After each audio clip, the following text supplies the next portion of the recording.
Some gifts should never be unwrapped. In 1873, the rolling hills outside Nashville, Tennessee, a young girl discovered she possessed the most terrifying ability imaginable, the power to know exactly when death would come calling. This is the true account of Margaret Ellen Thorne, whose whispered predictions would haunt an entire community for generations. October 15, 1873, Willow Creek Township, Tennessee. The Thorne family had settled in the modest farming community of Willow Creek just 2 years prior, seeking the promise of fertile land and fresh beginnings. Jonathan Thorne worked the tobacco fields while his wife, Sarah, tended to their 3 children in their weathered clapboard house on Maple Street. Their middle child, Margaret Ellen, called Maggie by all who knew her, was a peculiar girl of 12, with startling green eyes and an unsettling habit of staring at people as if she could see straight through to their souls. The first incident occurred on a crisp Thursday morning at the one-room schoolhouse on Church Road. Mrs. Adelaide Winters, the stern schoolmarm who'd been teaching Willow Creek's children for nearly 2 decades, was conducting the morning scripture reading when young Maggie suddenly stood up from her wooden bench. "Mrs. Winters," Maggie said in her soft, musical voice that barely rose above a whisper, "you'll be gone by Sunday evening." 7 minutes past 9. The classroom fell silent. Mrs. Winters, a woman known for her sharp tongue and sharper ruler, stared at the pale child with a mixture of confusion and irritation. Margaret Ellen Thorne, "You sit yourself down this instant," she commanded, her face flushing red. "Such nonsense will not be tolerated in my classroom." But Maggie remained standing, her green eyes fixed on her teacher, with an intensity that made the other children shift uncomfortably in their seats. "I'm sorry, ma'am. I truly am. But it's what I see. Sunday evening, 7 minutes past 9. That Sunday, October 19, 1873, Mrs. Adelaide Winters collapsed in her modest boarding room above Patterson's General Store. The town doctor, Dr. Samuel Mitchell, would later record in his medical journal that she passed away from what appeared to be a sudden heart seizure. The time of death, he noted with careful precision, 9:07 in the evening. The coincidence might have been dismissed if not for what happened 3 weeks later. November 7, 1873. Thomas Hartwell was the kind of man who commanded respect in Willow Creek. At 52, he owned the largest farm in the township and served as deacon at the Baptist church on Sundays. His wife Eleanor often invited the Thorne family for Sunday dinner, as Sarah Thorne was her cousin from Virginia. On this particular evening, as the families gathered around the Hartwell dining table sharing pot roast and cornbread, young Maggie suddenly stopped eating. She set down her fork and turned to Mr. Hartwell with that same unsettling stare. "Mr. Hartwell," she whispered, her voice carrying clearly in the sudden silence. "Tuesday morning, just before the rooster crows." "You'll join Mrs. Winters," Eleanor Hartwell gasped, her hand flying to her throat. Jonathan Thorne immediately stood up, his face dark with embarrassment and anger. "Margaret Ellen, you apologize this instant," he demanded. "Such talk is sinful and cruel." But Thomas Hartwell raised his hand, studying the young girl with curious rather than angry eyes. He was a practical man, not given to superstition, but something in the child's manner gave him pause. "It's all right, Jonathan," he said quietly. "Children sometimes say strange things. No harm done." Yet that night, as documented in Eleanor Hartwell's personal diary, a leather-bound journal that would later be donated to the Tennessee Historical Society, Thomas couldn't sleep. He spent the night pacing their bedroom, checking and rechecking the locks, as if death itself might try to break down their door. Tuesday morning, November 10, 1873, Thomas Hartwell was found dead in his barn by his farmhand, Billy Morrison. The man had apparently suffered a fatal accident while checking on his prize bull. According to Billy's account to the sheriff, he discovered Mr. Hartwell at approximately 5:15 in the morning, 15 minutes before the rooster's first crow. Word of Maggie's second prediction spread through Willow Creek like wildfire. Some called it coincidence, others whispered of witchcraft. But Dr. Mitchell, a man of science and skeptical by nature, began keeping a detailed record in his medical journal of every word that passed the child's lips. The third prediction came just 2 days later. November 12, 1873. Maggie was helping her mother at Patterson's General Store, sorting through bolts of fabric when Mrs. Clara Davidson entered with her newborn son. Clara was a young woman, barely 20, who'd moved to Willow Creek from Memphis after marrying local blacksmith Robert Davidson. As Clara approached the counter with her infant son sleeping peacefully in her arms, Maggie looked up from her work. The color drained from the child's face as her eyes fixed on the baby. "Oh no," she whispered, her voice barely audible. "Not the little one. Please, not the little one." Sarah Thorne immediately moved to her daughter's side, placing a protective hand on Maggie's shoulder. "What is it, child? What's wrong?" Maggie's green eyes filled with tears as she looked at Mrs. Davidson. "I'm sorry, ma'am. So very sorry. But your baby? Thursday at midnight. The fever will take him," Clara Davidson screamed, clutching her infant to her chest. "You wicked, wicked child. How dare you curse my baby?" The store erupted in chaos. Robert Davidson, who'd been examining horseshoes near the back, rushed forward with fury in his eyes. Other customers began shouting, some defending the child, others demanding she be punished for such cruelty. But 2 days later, on Thursday, November 14, 1873, little James Davidson developed a sudden fever. Dr. Mitchell was summoned, but despite his best efforts with cool cloths and willow bark tea, the infant passed away just as the church bells tolled midnight. As winter settled over Willow Creek, the townspeople began to realize that Margaret Ellen Thorne wasn't making predictions. She was receiving whispers from death itself. And death, it seemed, was never wrong. By December of 1873, the name Margaret Ellen Thorne had become a whispered curse throughout Willow Creek Township. Parents pulled their children close when she passed on the street, and grown men crossed themselves when her green eyes turned their way. December 3rd, 1873, Dr. Samuel Mitchell sat in his modest office above the pharmacy on Main Street, his medical journal open before him, a steaming cup of coffee growing cold at his elbow. He'd been documenting every detail of what the townspeople were calling the Thorne child's gift, though he suspected it was something far darker. His journal entries, written in careful physician script, would later be found among his personal effects when he passed away in 1901. Patient observations continue to disturb rational explanation. Subject M.E. Thorne, age 12, has now correctly predicted 4 deaths with precise timing. No medical or scientific precedent exists for such phenomena, the local population growing increasingly agitated. A soft knock at his door interrupted his writing. "Come in," he called, expecting perhaps Mrs. Patterson with news of her husband's persistent cough. Instead, Sarah Thorne entered, her face drawn with exhaustion and worry. She carried a small wicker basket covered with a checkered cloth, likely containing fresh biscuits or preserves, as was customary when visiting the town's only doctor. "Dr. Mitchell," she began, her voice trembling. "I need to speak with you about my Maggie." The doctor gestured to the wooden chair across from his desk. "Please sit. Would you care for some coffee?"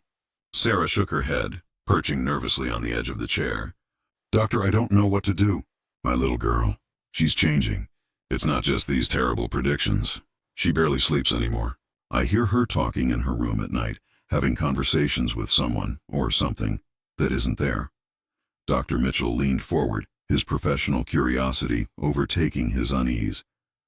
"What does she say during these conversations?" "She asks them to stop," Sarah whispered, tears beginning to flow down her cheeks. "She begs them to leave her alone. Sometimes she cries and says, 'I don't want to know. Please don't make me see it.'" The doctor made careful notes in his journal. "Has she made any new predictions recently?" Sarah's face went white. "That's why I'm here. Last night she came to my bedroom and crawled into bed with me, just like she did when she was small. She was shaking something fierce, and when I asked what was wrong, she said—" Sarah's voice broke. She said the whispers told her about Reverend Morrison, Christmas Day during the evening service. "His heart will stop while he's reading from Luke." December 8, 1873. The news of Maggie's latest prediction spread despite Sarah's efforts to keep it quiet. Reverend James Morrison, a gentleman of 67 who'd been shepherding the Baptist church for over 30 years, was approached by several concerned parishioners after Wednesday evening prayer meeting. "Reverend," said Walter Clements, a tobacco farmer whose weathered hands never stopped shaking since the war, "we need to talk about the Thorne girl's words." Reverend Morrison had been dreading this conversation. He was a man of faith, but also a man of reason. Struggling to reconcile the impossible accuracy of a child's death predictions, with his understanding of God's will. "I've been praying on this matter daily," he admitted, his voice heavy with the weight of his calling. "If what she speaks is true, then perhaps the Lord works in ways we cannot comprehend. Or perhaps," interrupted Marcus Webb, the town's miller, "it's the devil himself speaking through that child. My grandmother down in Alabama always said children like that were touched by evil." The Reverend studied the faces of his congregation, people he'd baptized, married, and buried for 3 decades. Fear had taken root in their hearts, and fear, he knew, could lead good people to do terrible things. Whatever the source of young Margaret's knowledge, he said carefully, she is still a child of God. We must not let fear drive us to act unchristianly toward her or her family. December 15, 1873. Margaret sat alone in the storage unit behind Patterson's general store, where she often retreated when the stares and whispers became too much to bear. She'd found an old wooden crate to sit on among the sacks of flour and barrels of molasses. And here she could almost pretend the voices couldn't find her. But they always did. "Tell them about the fire," whispered a voice like autumn leaves rustling. "Tell them about New Year's Eve." "No," Maggie whispered back, wrapping her thin arms around herself. "I won't tell them anymore. I won't." "You cannot stop what has already been written," came another voice, this one cold as January wind. "You are the messenger, child, the door between what is and what must come to pass." "I didn't ask for this," she sobbed. "I just want to be normal. I want to play with the other children and help Mama with the cooking and not know when people are going to die." The voices grew louder then, overlapping like a chorus of the damned. "The banker's wife will fall down the stairs. The schoolmaster's son will drown in Miller's pond. The fire at the grain mill will claim 3 souls." "Stop," Maggie screamed, pressing her hands to her ears. "Stop telling me! I won't listen." But even with her hands clamped tight over her ears, she could still hear them, dozens of voices now, whispering secrets of death that hadn't yet come to pass. December 20th, 1873, Jonathan Thorne found his daughter that evening, curled up behind the store, her lips moving in frantic prayer. When he lifted her in his arms, she felt as light as a sparrow and twice as fragile. "Papa," she whispered against his shoulder, "they won't stop coming. Every night there are more of them. They want me to tell everyone about the fire, about the people who are going to die." That night, as Jonathan tucked his daughter into her small bed upstairs, he made a decision that would haunt him for the rest of his days. Tomorrow, he would take Maggie far away from Willow Creek. Somewhere the whispers couldn't find her, but as Christmas Day dawned bright and cold, the townspeople would discover that distance means nothing to death, and Margaret Ellen Thorne's most terrifying prediction was about to come true. December 25th, 1873, Christmas Day. The Baptist Church on Church Road had never looked more beautiful. Holly and pine boughs decorated the simple wooden pews, and candles flickered warmly from every windowsill. The congregation had gathered for the traditional Christmas evening service, though notably, the Thorne family was absent. Jonathan had indeed taken his family to his brother's farm in Franklin, 30 miles south. Reverend Morrison stood at his wooden pulpit, his well-worn Bible open to the Gospel of Luke. At precisely 7 o'clock, he began reading the familiar story of Christ's birth, his voice carrying clearly through the packed church. "And it came to pass in those days that there went out a decree from Caesar Augustus, that all the world should be taxed." In the third pew, Eleanor Hartwell, now dressed in mourning black for her husband, clutched her hymnal and tried to focus on the holy words. Beside her, Dr. Mitchell sat with his wife, Martha, both acutely aware that they were witnessing what might be young Maggie's 5th fulfilled prophecy. The Reverend continued reading, his voice strong and sure, "And she brought forth her firstborn son, and wrapped him in swaddling clothes, and laid him in a manger, because there was no room for them in the inn." It was then that Reverend Morrison paused, his hand moving to his chest. The congregation watched as his face grew pale, beads of sweat forming on his forehead despite the December chill. "And there were in the same country shepherds," he began, but his voice faltered. The Bible slipped from his hands, hitting the pulpit with a dull thud. Dr. Mitchell was already rising from his pew when the Reverend collapsed. The physician rushed forward as gasps and screams filled the church, but even as he knelt beside the fallen minister, he knew it was too late. Reverend James Morrison passed away at 7:23 that Christmas evening, his heart having given out exactly as a 12-year-old girl had whispered it would. December 27, 1873, Franklin, Tennessee. The news reached the Thorne family 2 days later, carried by a rider who'd made the 30-mile journey specifically to find them. Jonathan read the hastily scrawled note from Dr. Mitchell with shaking hands, while Maggie sat by the fireplace in her uncle's parlor, staring into the flames with those unsettling green eyes. She knew, Jonathan whispered to his wife. Dear God, Sarah, she knew exactly when it would happen. Maggie turned from the fire, and for a moment her parents saw not their 12-year-old daughter, but something ancient and terrible wearing their child's face. They followed us here. Papa, she said in that soft musical voice that had once brought them such joy. Distance doesn't matter to them. They say there are more whispers coming. Lots more. Sarah knelt beside her daughter's chair, taking the child's cold hands in her own. What else do they tell you, sweetheart? What else do you see? Maggie's eyes filled with tears. The fire, Mama, New Year's Eve at the grain mill. Mr. Patterson and his 2 sons. They'll be trapped inside when the roof collapses. And Mrs. Davidson, she's going to take her own life with her husband's razor. She can't bear living after losing little James. December 31st, 1873, New Year's Eve, despite Jonathan's desperate attempts to warn them. The Thorne family returned to Willow Creek on December 30th. He'd sent letters, ridden into town personally, even spoken to Sheriff William Crane about the impending dangers Maggie had foreseen. But who would believe the ravings of a man whose daughter spoke with death? At 11:47 p.m. on New Year's Eve, a kerosene lamp tipped over in Patterson's grain mill. The building, filled with dry wheat and corn, went up like kindling. Edwin Patterson and his sons, Robert and Samuel, were working late to prepare a large shipment for Nashville. By the time the volunteer fire brigade arrived with their hand-pumped engine, the mill was fully engulfed. The 3 men were found in the basement storage area, overcome by smoke exactly as Maggie had foreseen. The town's only grain mill was reduced to smoldering ash and twisted metal, and with it died the economic heart of Willow Creek. Dr. Mitchell, who had been summoned to examine the bodies, found a disturbing detail that he recorded in his private journal, but never shared publicly. Each man had been found clutching a small piece of paper. When unfolded, each paper contained the same message written in a child's careful script. I tried to warn them. The whispers told me to try. M.E.T.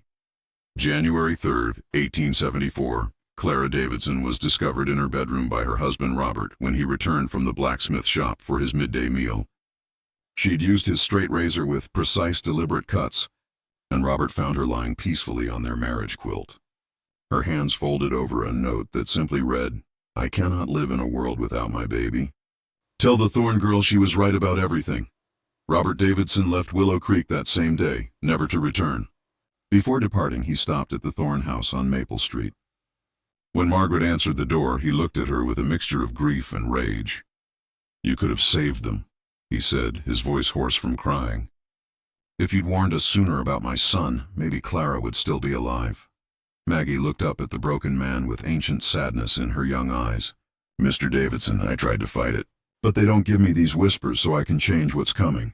They give them to me so I have to carry the burden of knowing. It was then that Robert Davidson understood the true horror of Margaret Ellen Thorne's gift. She wasn't meant to prevent the deaths she foresaw. She was meant to suffer with the knowledge of them. As January snow began to fall over the decimated town of Willow Creek, the surviving residents made a terrible discovery. Young Maggie's whispers weren't slowing down. They were getting stronger, more frequent, and increasingly specific. The townspeople were about to learn that death had far bigger plans for their community than anyone could have imagined.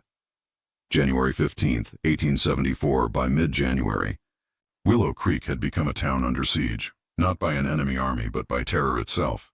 7 people had died exactly as Margaret Ellen Thorne had predicted, and the surviving townspeople lived in a state of constant dread, wondering if their name would next pass the child's lips. Dr. Samuel Mitchell had documented everything in his medical journal, creating what he privately called the Thorne Files. His entries from this period reveal a man of science desperately trying to rationalize the impossible. January 15, 1874. Subject M.E. Thorne has now accurately predicted 7 deaths with precise timing. No natural explanation exists. Local population in state of near panic. Have written to colleagues in Nashville and Memphis seeking guidance, but fear no earthly authority can address this phenomenon. That evening, a town meeting was called at the schoolhouse. Nearly every adult in Willow Creek attended, their faces gaunt with sleepless nights and constant fear. The Thorne family sat in the back, isolated like plague victims, while Maggie clung to her mother's hand. Walter Clements, his hands shaking more violently than ever, stood to address the crowd. "We all know why we're here. That child," he pointed directly at Maggie, "is a curse upon our town. 7 good people dead, and for what? So we can all live in fear of when she'll speak our names next." Murmurs of agreement rippled through the assembly. Marcus Webb, the miller whose business had been destroyed in the fire, stood next. "My livelihood is gone, my workers are dead, and all because that girl whispered their fate and did nothing to stop it." "That's enough." Jonathan Thorne rose, his face flushed with anger and desperation. "My daughter didn't cause these deaths. She's just a child who's been cursed with terrible knowledge." "Knowledge she could use to warn people," shouted Mrs. Agnes Fletcher, the boarding house owner. "If she really can see death coming, why doesn't she give us time to prepare, to escape?" It was then that Maggie herself stood up, her small voice somehow carrying clearly through the chaotic room. "Because they don't want me to save anyone. They want me to watch it happen." The schoolhouse fell silent. Every eye turned to the pale child with the unnaturally green eyes. "Who are they, child?" asked Dr. Mitchell gently. Maggie's voice dropped to barely above a whisper, but somehow everyone heard every word. "The ones who died before their time. The ones who were taken too soon, or in the wrong way. They're caught between here and wherever they're supposed to go next, and they're angry. So very angry." She looked around the room, meeting the fearful gaze of each adult. "They whisper to me because I can hear them. They tell me who's going to join them and when and how. And they laugh when I try to warn people, because they know it won't change anything." January 18, 1874.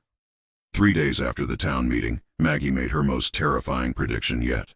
She was helping her mother hang laundry on the line behind their house when she suddenly dropped the wet sheet she'd been holding and stared toward the center of town. "Mama," she said, her voice hollow with dread. "They're telling me about tomorrow night." "About the boarding house." Sarah's blood turned to ice. "What about the boarding house, sweetheart?" "Fire," Maggie whispered. "But not an accident this time. Someone's going to set it on purpose. Mrs. Fletcher and her 3 boarders. They'll be trapped on the 2nd floor. The stairs will already be burning." That evening, Sarah Thorne made a decision that would haunt her conscience forever. Instead of warning Mrs. Fletcher, she convinced her husband that they needed to leave Willow Creek immediately, that very night. "We can't save them, Jonathan," she argued as they hastily packed their belongings. "And if we try to warn them and they die anyway, the townspeople will blame Maggie even more. They might hurt her." January 19, 1874. The Thorne family's wagon was loaded and ready before dawn. As they prepared to leave their home forever, Maggie sat on the front steps, staring at the town she'd terrorized with her terrible gift. "I can hear them screaming already," she said softly. "Mrs. Fletcher is calling for help, but the smoke is too thick. Mr. Benjamin tries to break down his door, but the wood is too hot to touch. Mrs. Morrison hides under her bed, but the flames find her anyway. Jonathan picked up his daughter and placed her in the back of the wagon. Don't listen to them anymore, Maggie. We're leaving and maybe they won't follow us." But even as their wagon rolled down Maple Street for the last time, Maggie knew the whispers would follow her wherever she went. Death, she learned, was patient, persistent, and utterly without mercy. January 19, 1874, 11:23 p.m. Fletcher's boarding house erupted in flames at exactly the time Maggie had foreseen. The fire started in the ground floor parlor, spreading with unnatural speed up the narrow wooden staircase. By the time neighboring residents could organize a response, the building was fully engulfed. Agnes Fletcher, 54, died of smoke inhalation in her second-floor bedroom. Thomas Benjamin, 67, a traveling salesman, was found collapsed near his door, overcome while trying to escape. Mary Morrison, 41, the Reverend's widow who'd been renting a room since her husband's death, perished beneath her bed where she'd sought refuge from the flames. Jacob Turner, 28, a drifter who'd been staying there for a week, died attempting to jump from the second-story window. Sheriff William Crane's investigation would later reveal that the fire had been deliberately set.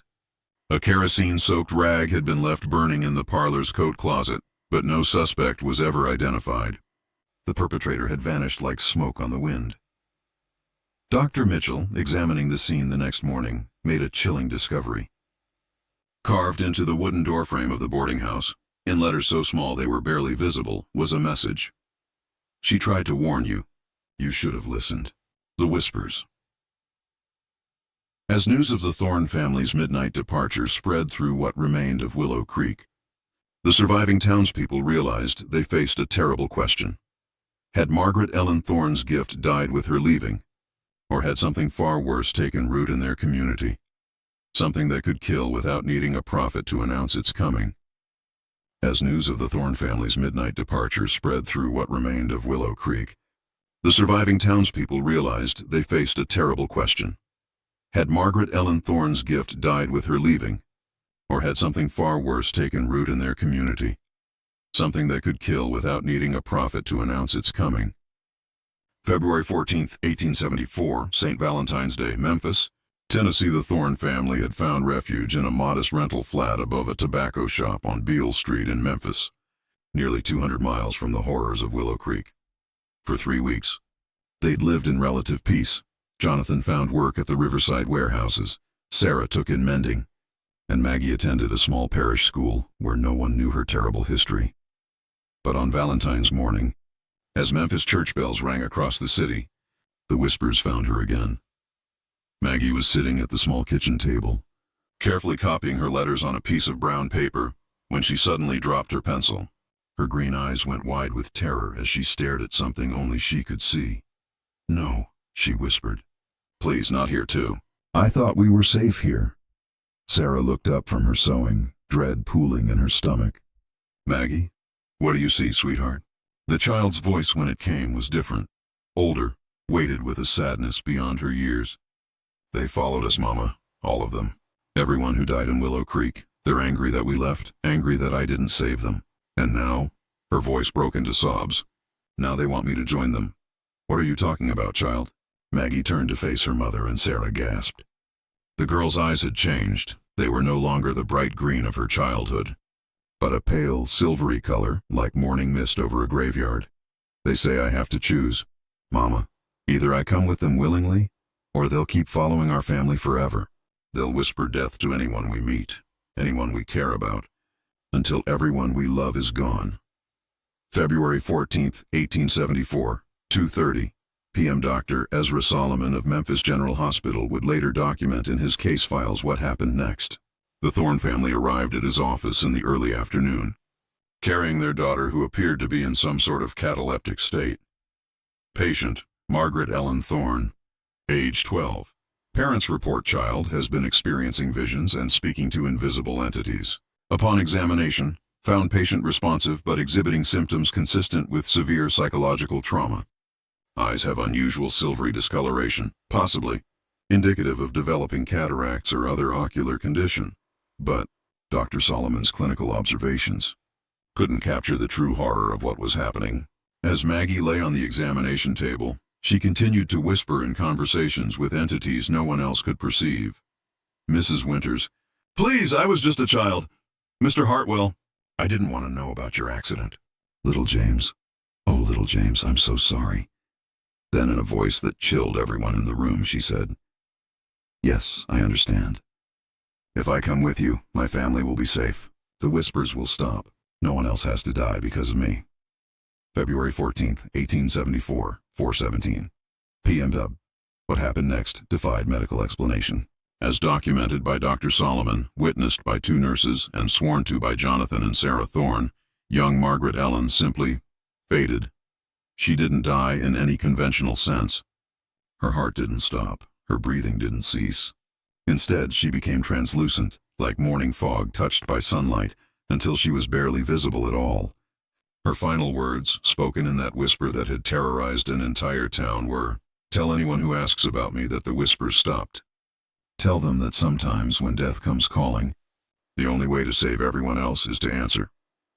By 4:18 p.m., Margaret Ellen Thorne had vanished completely, leaving only an empty hospital gown and two heartbroken parents who would spend the rest of their lives trying to understand what their daughter had become. February 15, 1874, Willow Creek, Tennessee. Meanwhile, 200 miles away in the ruins of Willow Creek, something extraordinary happened. Sheriff William Crane, who'd been investigating the mysterious deaths that had plagued his town, was examining evidence in his office when he heard it. A child's voice, soft and familiar, coming from nowhere and everywhere at once. "Sheriff Crane, the dying is finished now. Tell everyone the whispers have stopped." I went with them so they wouldn't hurt anyone else. The sheriff, a practical man who'd never believed in ghosts or supernatural phenomena, found himself compelled to write down every word. That evening he sent telegrams to the surviving residents who'd fled Willow Creek, carrying the same impossible message. "The Thorne girl says the whispers have stopped. The dying is finished. February 20th, 1874, Dr. Mitchell, who'd relocated his practice to Nashville after the boarding house fire, received Sheriff Crane's telegram with a mixture of relief and profound sadness. In his final journal entry about the Willow Creek incidents, he wrote, "If young Margaret Ellen Thorne somehow sacrificed herself to end the supernatural terror that claimed 11 lives in our community, then she displayed a courage and selflessness that puts us all to shame. We feared her gift, ostracized her family, and ultimately drove a child to make an impossible choice. May God forgive us all."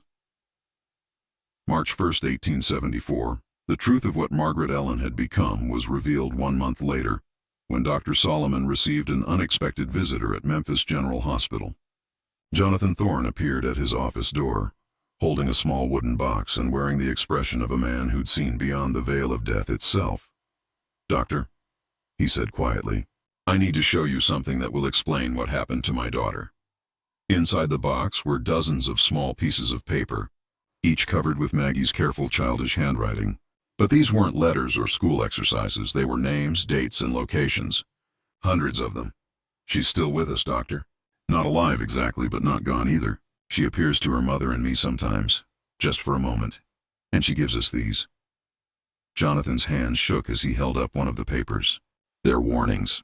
Death predictions, just like before. But now she's trying to help people escape their fate instead of just announcing it." Dr. Solomon examined the papers with growing amazement.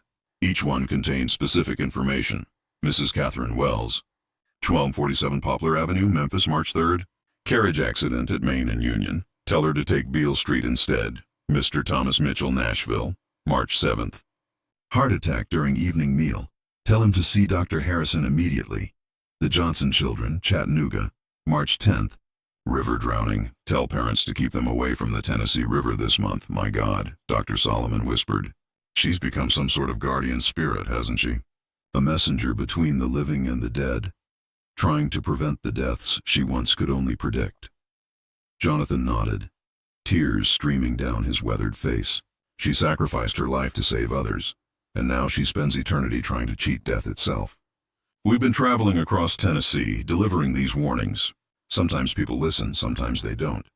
But when they do," he pulled out a stack of newspaper clippings. "Look at these." The clippings told remarkable stories. A woman in Nashville who avoided a fatal carriage accident after receiving a strange warning from a traveling couple.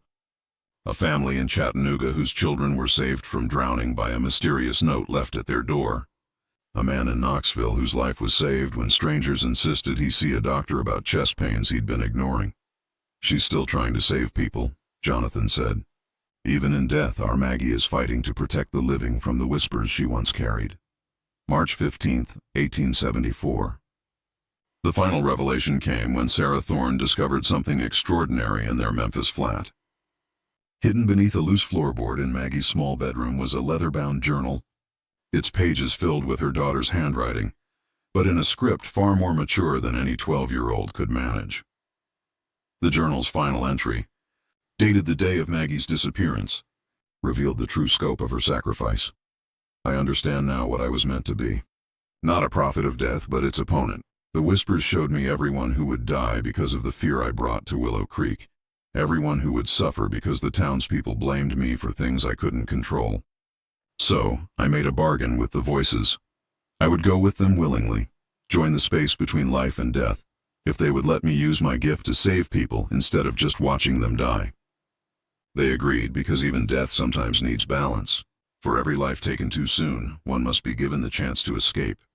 I am no longer Margaret Ellen Thorne, the frightened child who heard whispers of doom.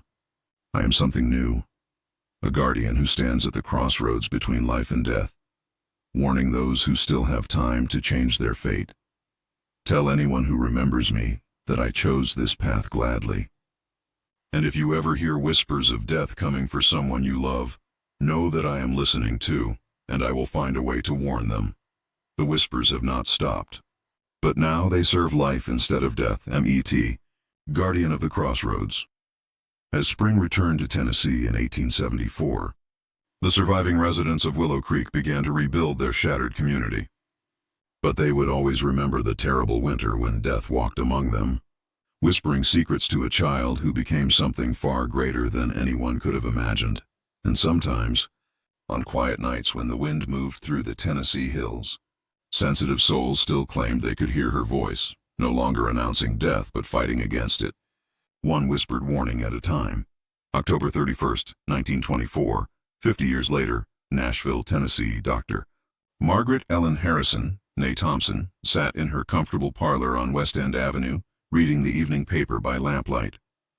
At 68, she was one of Nashville's most respected physicians, known for her uncanny ability to diagnose terminal illnesses early enough to treat them successfully. What her patients never knew was that her medical intuition came from an unusual source, whispered warnings that had been reaching her since childhood, delivered by a voice that identified itself only as a friend who watches over the living. On this Halloween evening, as autumn rain drummed against her windows, Dr. Harrison received a visitor she'd been expecting for 50 years. The knock at her door came at exactly midnight. When she opened it, no one was there. But on her doorstep lay a small wooden box, identical to one her grandmother had described in stories that had been passed down through their family. Inside was a letter written in the careful script of a child, though the paper showed no signs of age. Dear Dr. Harrison, you have served well as my voice among the living. The warnings I have whispered to you have saved 847 lives over the past 5 decades. But my time as guardian is ending, and I must pass my watch to another. Tomorrow you will meet a young girl named Elizabeth Crane. She will be brought to your office by parents who do not understand her gift. Like me, she hears the whispers between worlds. Like me, she carries the burden of knowing when death comes calling. But unlike me, she will not have to face this gift alone. You will teach her what I have learned, that the whispers are not a curse but a calling. That the space between life and death needs guardians who will fight for those who still have time. Tell her my story. Tell her that a frightened child from Willow Creek learned to become something greater. And so can she. The dead rest easier knowing someone watches over the living. Your friend always. Margaret Ellen Thorne, Guardian of the Crossroads. P.S. Check tomorrow's paper. The obituary section will confirm what you have always suspected about the warnings I gave you. November 1st, 1924. The next morning's Nashville Banner contained an unusual story buried in the back pages. Medical phenomenon noted.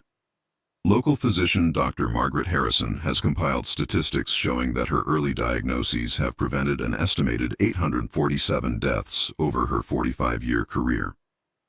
Colleagues attribute this remarkable record to exceptional medical intuition, though Dr. Harrison herself credits guidance from beyond the veil of medicine. When pressed for details, she simply states that sometimes the living receive help from unexpected sources. That same afternoon, as predicted, Thomas and Helen Crane brought their 7-year-old daughter Elizabeth to Dr. Harrison's office. The child had been having what her parents called episodes, moments where she would stare at people and whisper disturbing predictions about their future. Dr. Harrison took one look at the little girl's unusual gray-green eyes and knew immediately that the torch was about to be passed. Elizabeth, she said gently, kneeling to the child's level, do you sometimes hear voices that other people can't hear? The little girl nodded, tears forming in her eyes. They tell me sad things about people, things that are going to happen. Mom and Papa say I'm making it up, but I'm not. The voices are real. I know they are, sweetheart. and I'm going to tell you a story about another little girl who heard the same voices a long time ago. Her name was Margaret Ellen, and she learned something very important about those whispers. November 15th, 1924, over the following weeks, Dr. Harrison taught young Elizabeth everything she'd learned about the gift of prophetic hearing.